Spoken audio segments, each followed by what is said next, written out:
Before we dive into the mysteries of the prophecies and the river Euphrates, do a favor and subscribe to the channel and give this video a like. It really helps us a lot. The Bible, a text revered by millions globally, is filled with prophecies, some fulfilled, some yet to unfold. Among them, one stands out, the prophecy concerning the river Euphrates, one of the most significant rivers in biblical history. This prophecy, found in the book of Revelation chapter 16 verse 12, reads as follows.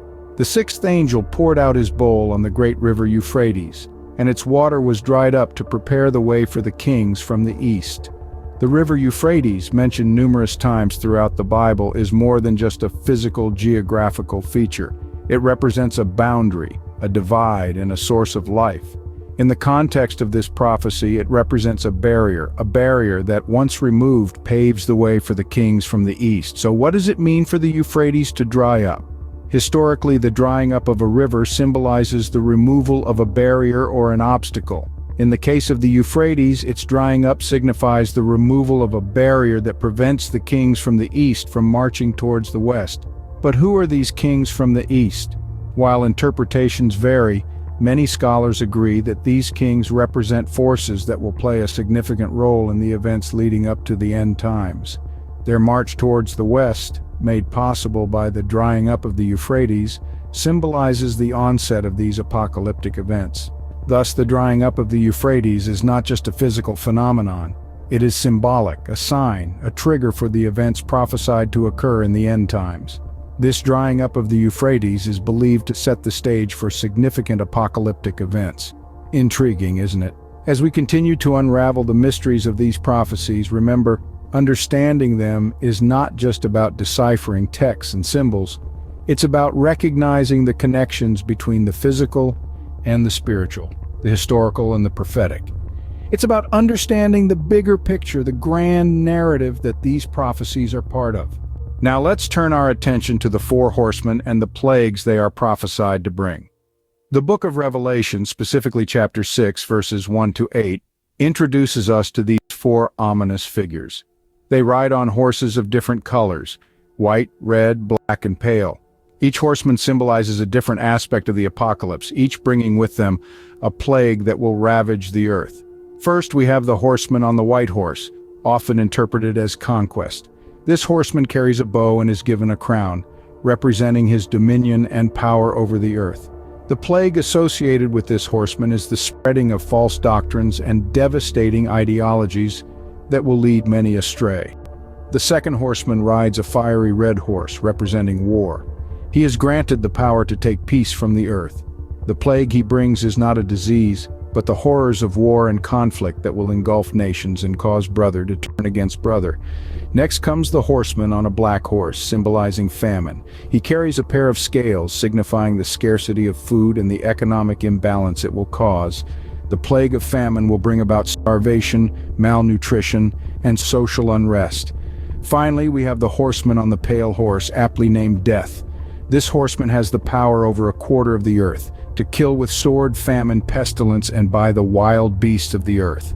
The plague associated with this horseman is death on a massive scale, resulting from the combined effects of war, famine, disease, and wild animal attacks. These four horsemen, each with their own plague, are not just harbingers of doom. They are also catalysts for change, forcing humanity to confront its worst fears and darkest deeds. They are, in essence, the wake-up call before the final judgment. These four horsemen with their plagues symbolize the destructive forces that will be unleashed during the end times. Let's delve deeper into the prophetic events of the rapture and the rise of the Antichrist. The rapture, a concept that has captivated believers and skeptics alike, is central to many interpretations of end times prophecies. It's a momentous event described in 1 Thessalonians 4:17, where it says, "Then we who are alive, who are left, will be caught up together with them in the clouds to meet the Lord in the air, and so we will always be with the Lord." This passage paints a vivid picture of an event where believers are suddenly and miraculously transported to meet the Lord in the heavens. This concept of the rapture is both awe-inspiring and a bit mysterious. It signifies the beginning of the end times, a period of great tribulation and the return of Christ. But it's not just the rapture that defines these prophetic times. There's another key player in the end times narrative, the Antichrist. The Antichrist is a figure shrouded in equal parts mystery and dread. The New Testament, specifically 2 Thessalonians 2, 3, 4, provides a glimpse into his rise. It says, "Let no one deceive you in any way, for that day will not come unless the rebellion comes first, and the man of lawlessness is revealed, the son of destruction, who opposes and exalts himself against every so-called God or object of worship, so that he takes his seat in the temple of God, proclaiming himself to be God." The Antichrist, this man of lawlessness, is said to rise during the tribulation, wielding great power and influence. He'll present himself as a leader, a solution to the world's problems, but his true agenda is far from benevolent. The Antichrist's reign is a time of deception and turmoil, further setting the stage for the final battle between good and evil. These events mark significant turning points in the end times narrative, leading to the final battle between good and evil. As we continue to explore these prophecies, remember that understanding them is not about fear, but about readiness, faith, and the assurance of what lies beyond the horizon. Let's take a moment to summarize what we've learned about these prophecies.